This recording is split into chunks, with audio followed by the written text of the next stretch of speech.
I had some interesting conversations yesterday, two in particular. Um, the first one was with a gardener at a restaurant that we stopped at because they had a play area that Alexander could play in, and he had an ice cream there. Anyway, I spoke to this guy. His name is Robin, probably 40-year-old black African man, and the typical uh, representative or average representative of what most black Africans are uh, going through here. Um, memory serves me, he's actually from Zimbabwe. There's so many. We've met a Malawian or two, and there's a lot of Africans here from other parts of the continent, the subcontinent, particularly Nigerians, even, and who are seeking opportunity. And they leave countries in which they find themselves in, or the authority of man to be in tyranny, and hope to find a better life here.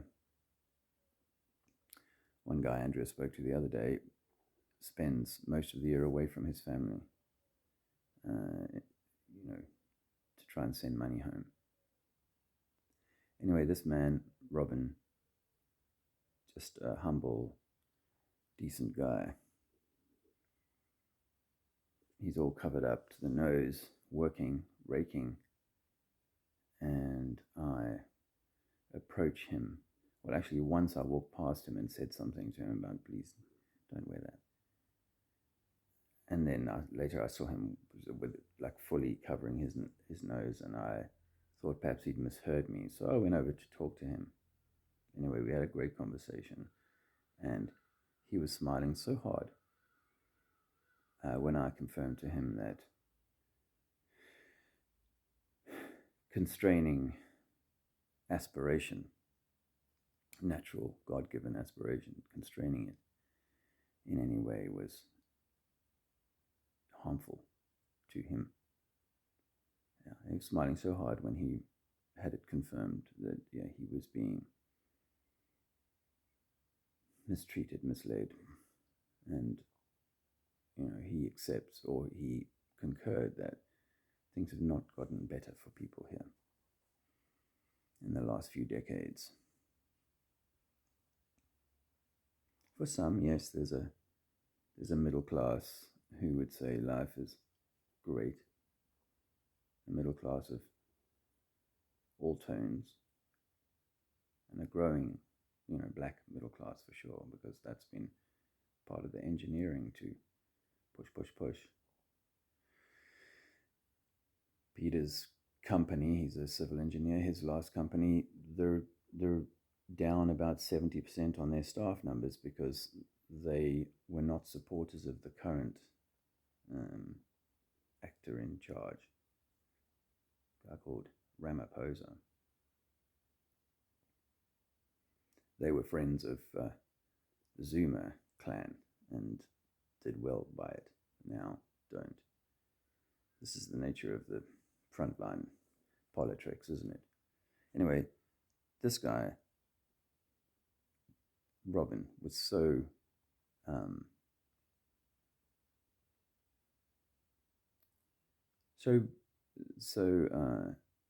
comfortable with the idea of how close we are to the Creator, our Creator essence.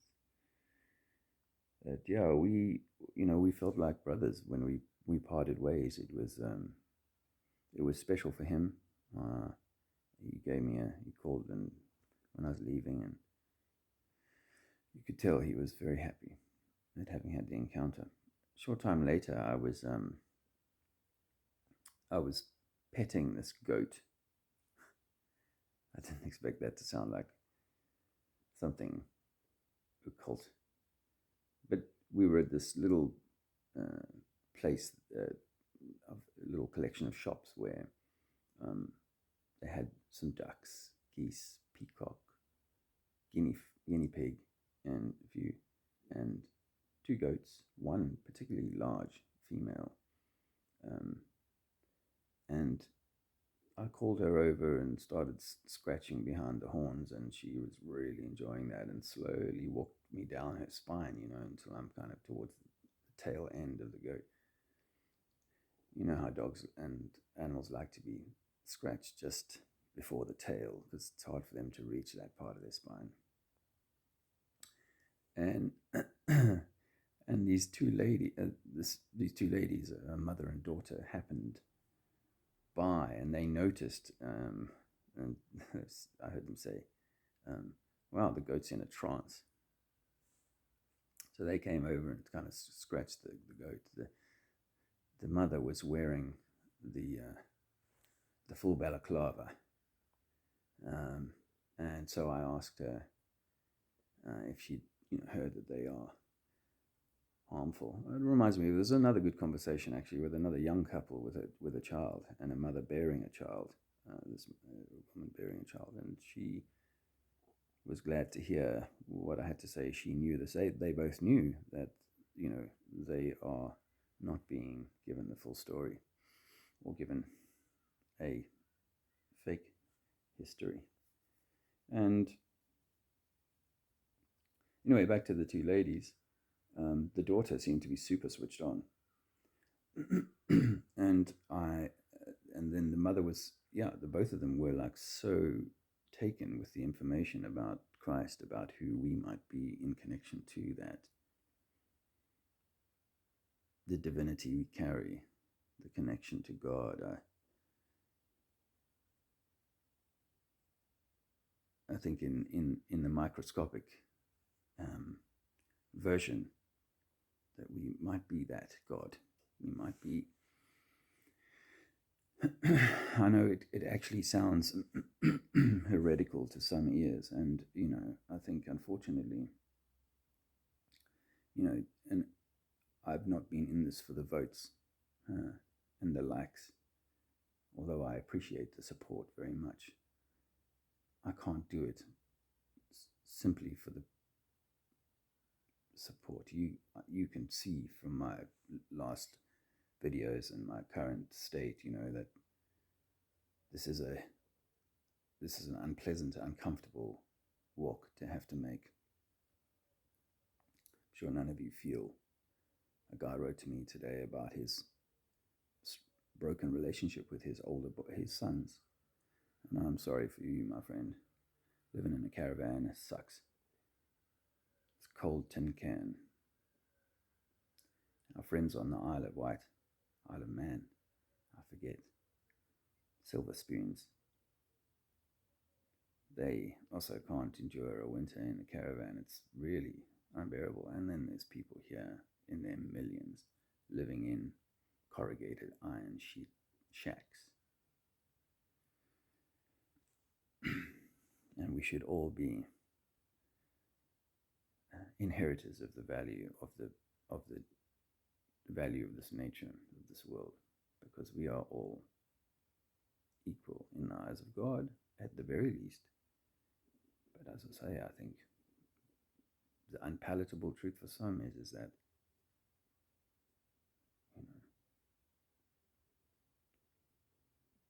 we are God, limited in the material in many ways, nothing like the all. Perhaps I don't want to denigrate, but nor do I want to overstate. We live inside, perhaps, the all, the ball, the L, the Ma, the magnetic, the electric, electromagnetic, all that is our very highest self.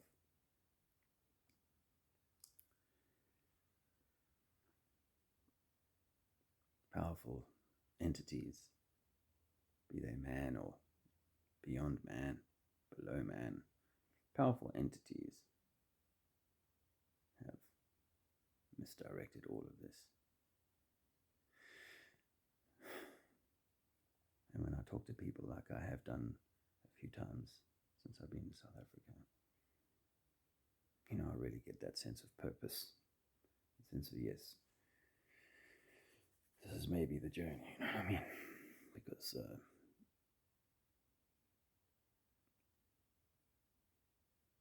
becoming one of those slaves of corporate misdirectors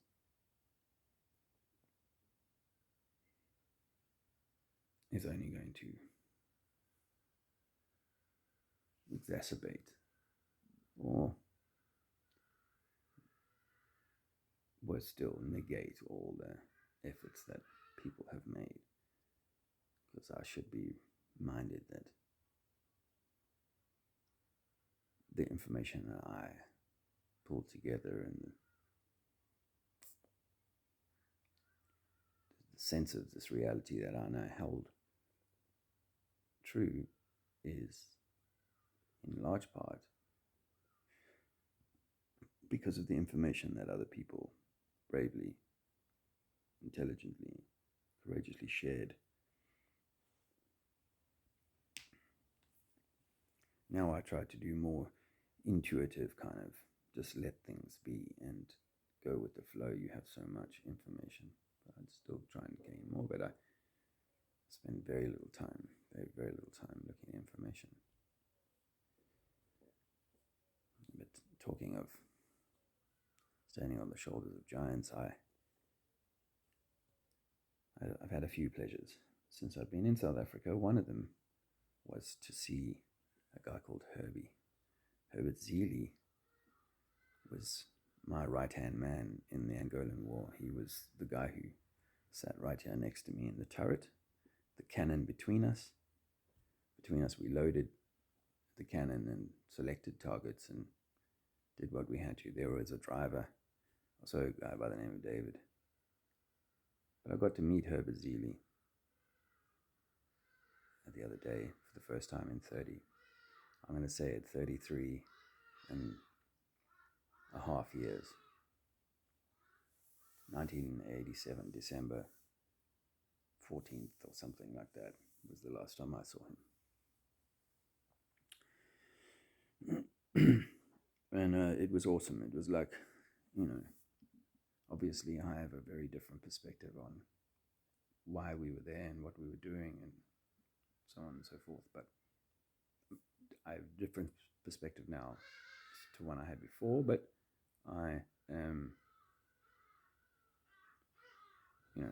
I look into those eyes, and those eyes I looked into we were in fear and hell, living through hell for those months in the war, and at times, obviously, life and death.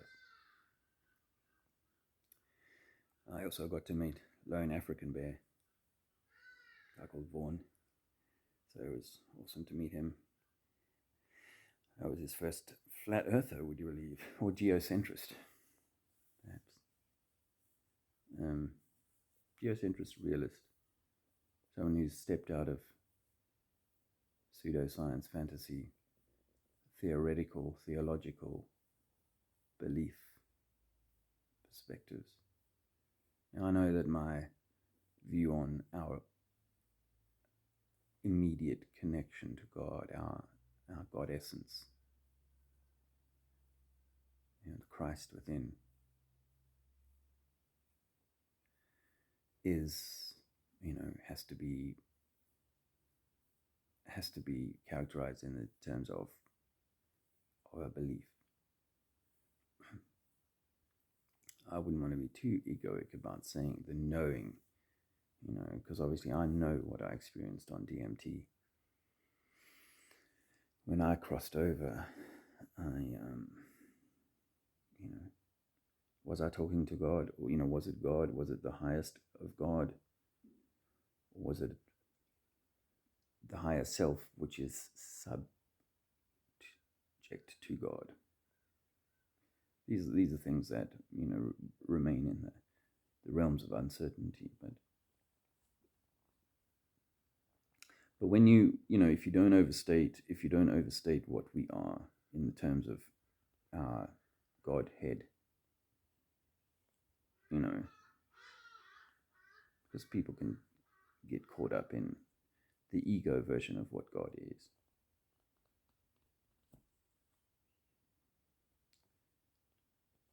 I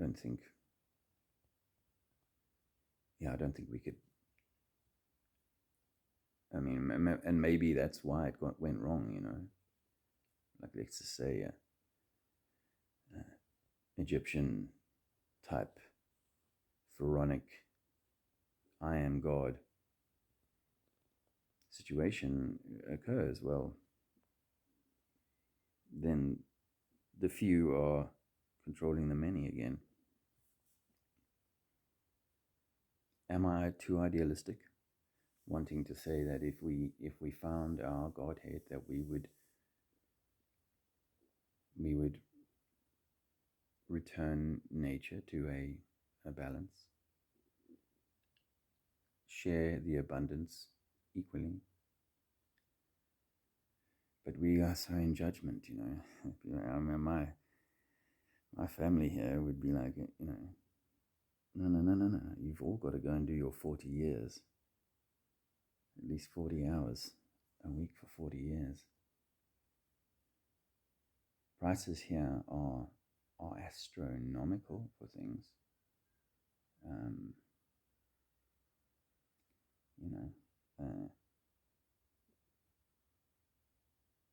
Again, it's just a created situation, right?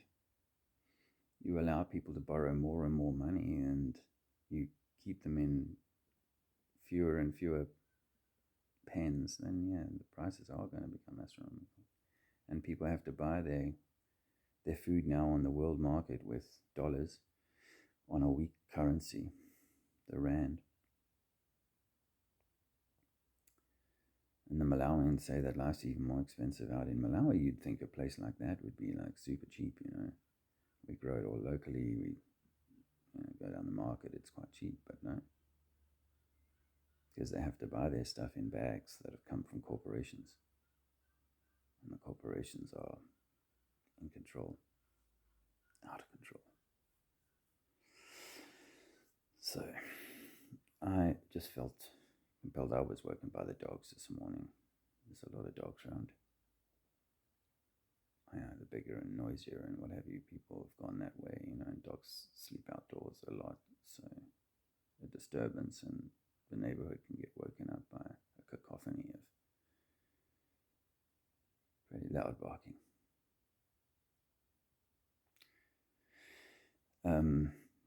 It's still quite early, but I felt compelled to kind of talk again. Thanks for the comments, for those who made comments. Thanks to ZP for £7.77. $7.77. I forget. I like the numbers though.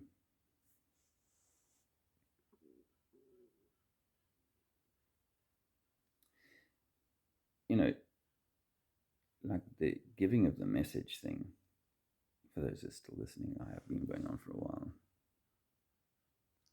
The giving of the message thing is, I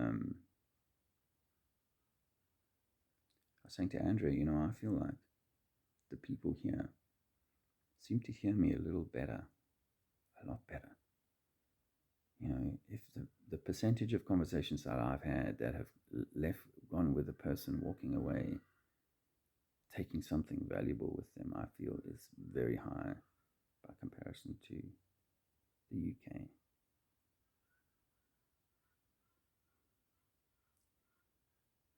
Maybe there's a message that I feel. Obviously I've just been taking the doors that have opened, trying not to steer this, trying not to fear this.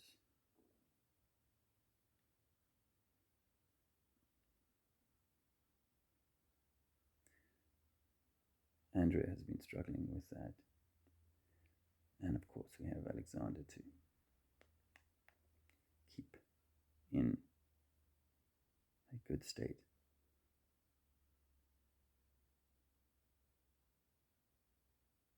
If I was man on my own, it would be different, but I'm so glad that I'm not.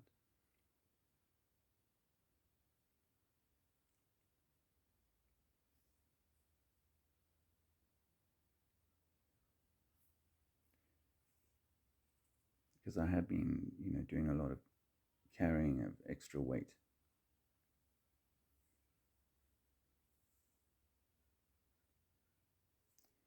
And I feel like that's part of the test, part of the, So if you feel like you're carrying extra weight, know that this is like a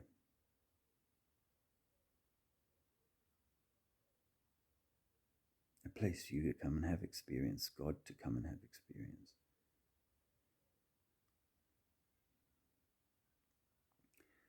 Because sitting at home on the sofa watching grown men kick a ball around a pitch is a bit samey, because millions of men are doing that. And if God has sent millions of men to kind of come and have an experience, and all of them are drooling over Ronaldo's skills, then I think that God would be a little bit kind of miffed and go, you know what, that was a bit boring. We all watched the same shit for 50 years.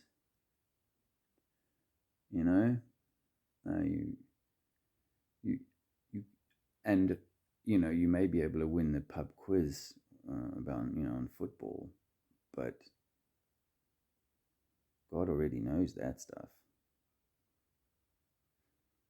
about you. I think that, there's so much more to us, and the university, the one verse. Actually, that reminds me of something I've been wanting to say on camera. Like when people talk about the King James Version, or the New International Version, or this version, or that version, they're always like talking about the name, and they're like attaching themselves to the name. But we tend to gloss over the final part of the name, which is version. And version breaks down to verse I on. So the verse you are on is the King James verse I on, right? So you're on his words, For me, it doesn't really matter which one you pick or choose. You're on someone's verse and not your own.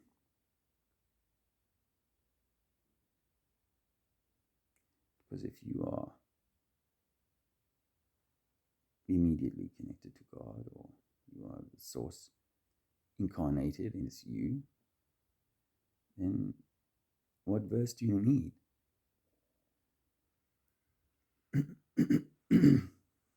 Because you need to say this. When you look at God's creation in the mirror, you need to say, for I am the way, the truth, and the light. And no one comes to God but through me. And the word no one is no one. You are the one, and no one comes but through me, which is, of course, you. Which is you. Not your preacher, not Neil deGrasse Tyson, but through you. And it offends people. It offends people to tell them that. Well, maybe it's not that way round, doesn't offend them quite as much as saying the institutions that tell you that you are not, they are anti-Christ. They are anti-Christ. Yeah. So, I have been an antichrist, but I'm working on being the Christ.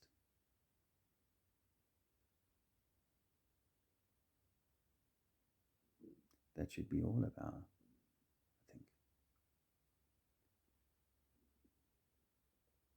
That should be all of our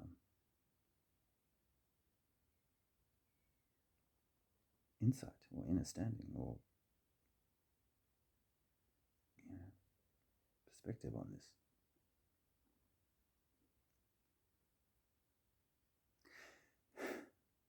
So I'm just trying to stay zen, if you like. I could not have written this. I never intended it.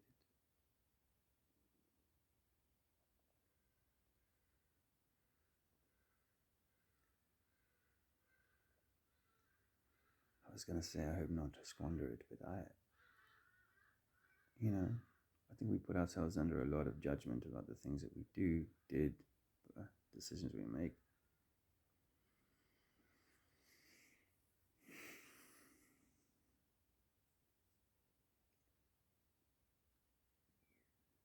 This Zimbabwean guy I spoke to yesterday, Robin, I mentioned earlier, he was very much like, times get hard, but we just trust God and God provides.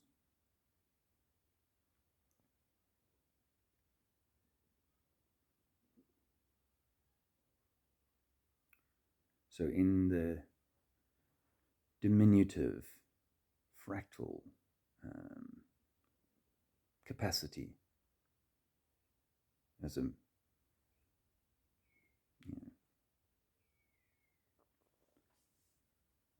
living man, in that capacity, I continue to ask God, the Most High, for continued guidance and support.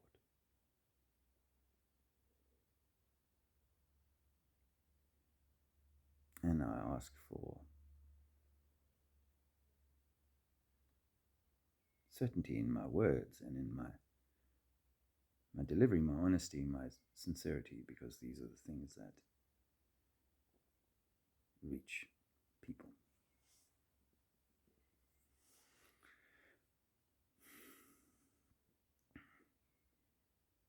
But with the end ambition or hope that peace will come to earth and goodness will replace corporations. Light will balance dark or night. If that is how it's meant to be. There is a script writer. I don't know how much it is me. So this applies to most of us, I think.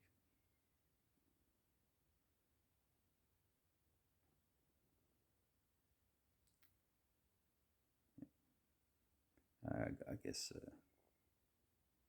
I hope to be able to do this again very soon. It does seem to take a while to upload.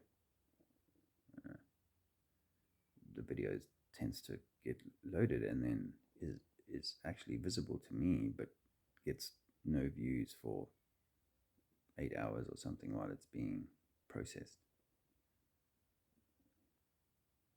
Make of that what you will. I try to steer clear of things that are going to get this channel chopped. The videos I have of Alexander when he was young, one day I'd like to watch them again. Right now, when I see that content, I immediately feel tearful because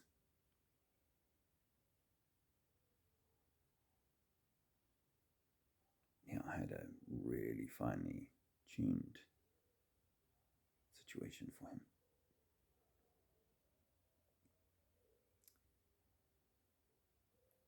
And his behavior at the moment is that of a child hurting.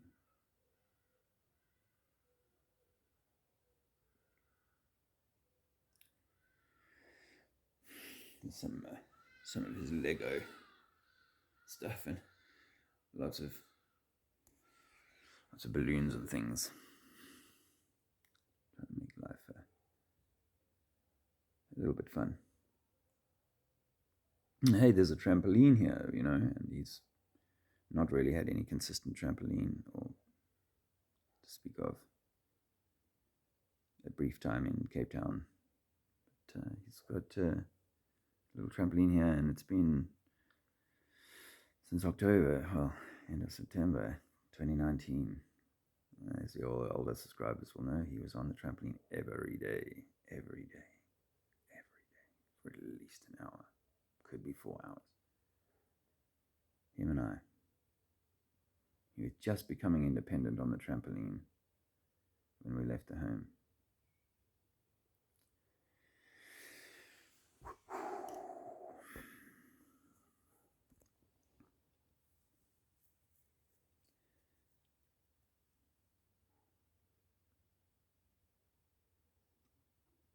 Why must the children suffer?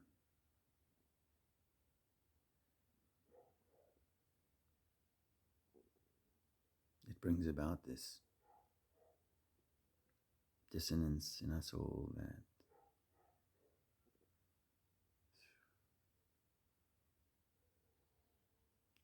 and the younger generation are all indoors playing war games. Not all of them, of course, but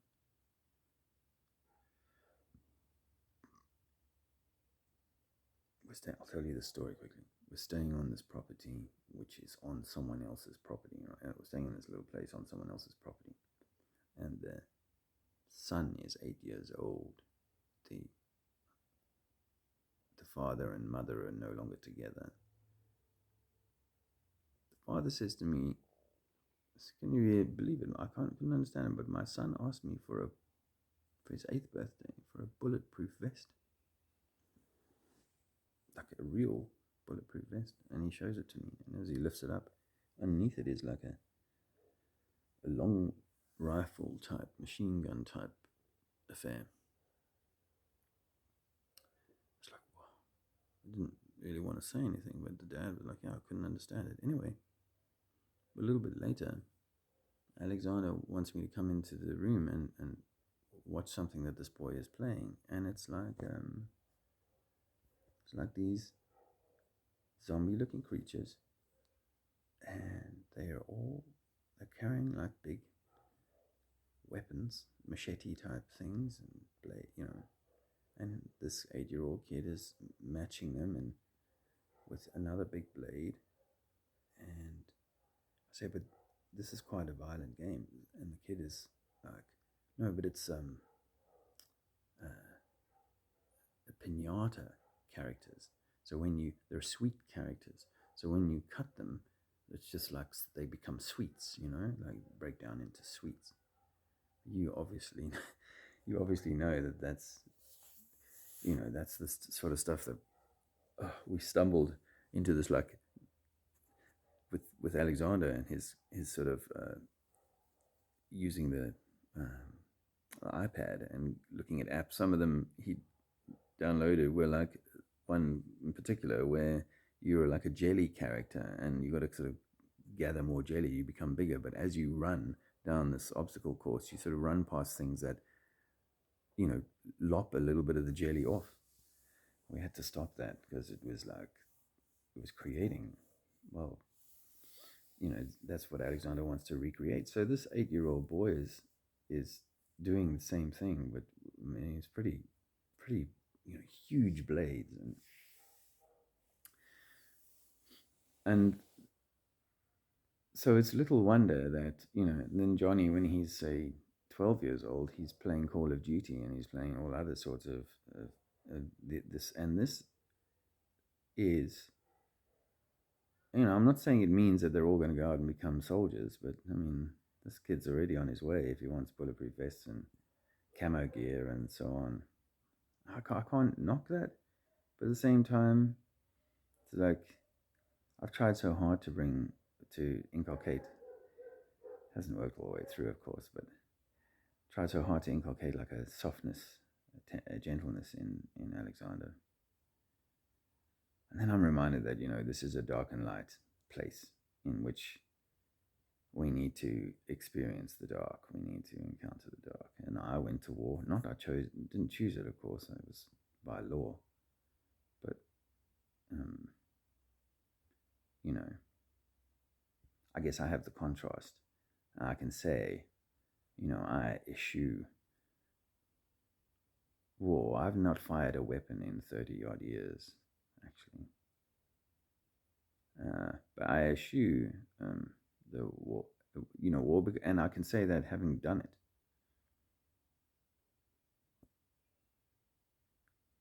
So without the experience of the dark, how do you get to choose the light?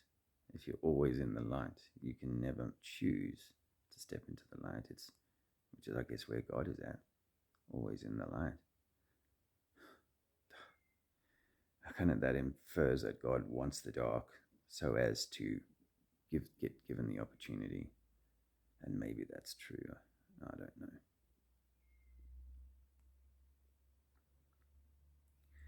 I will say that a lot of the veterans, as much as I love the people, I don't want to dog on anyone. Bring in a dog. I'm going to let the dog in quickly, and I'll finish this up. But I've been sitting on my foot for ages now, so.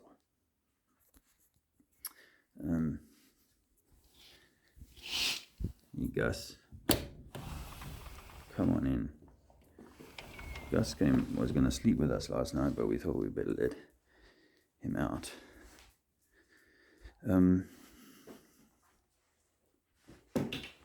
Hello. Say hello. Hello.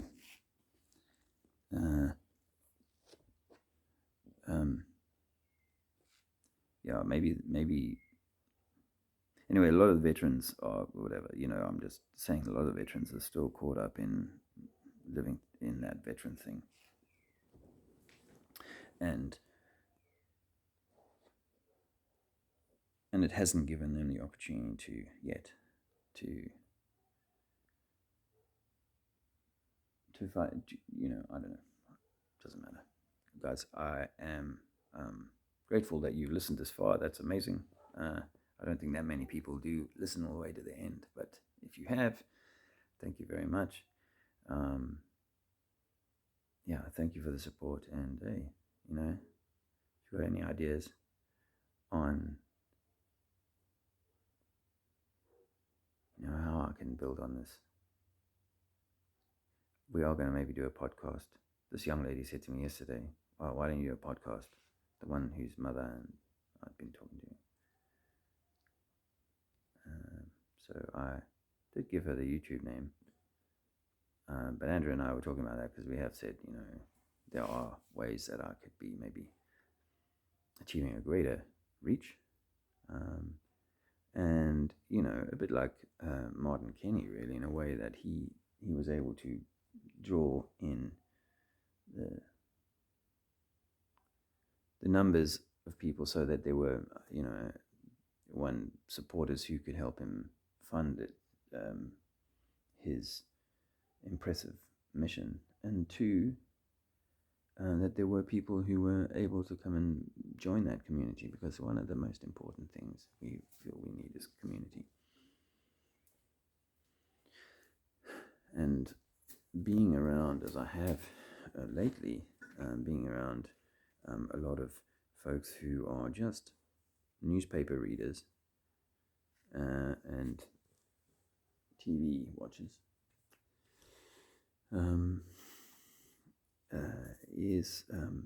is really trying, because you're constantly either saying nothing because they're talking stuff that, or you're constrained because you can't go too far, and it's not long before you're annoying them with things that you see, or the things that you no longer cherish that they hold dear, whether it be a theology or a theory or a perspective on politics and the nature of the way we are with each other, etc., etc. Anyway,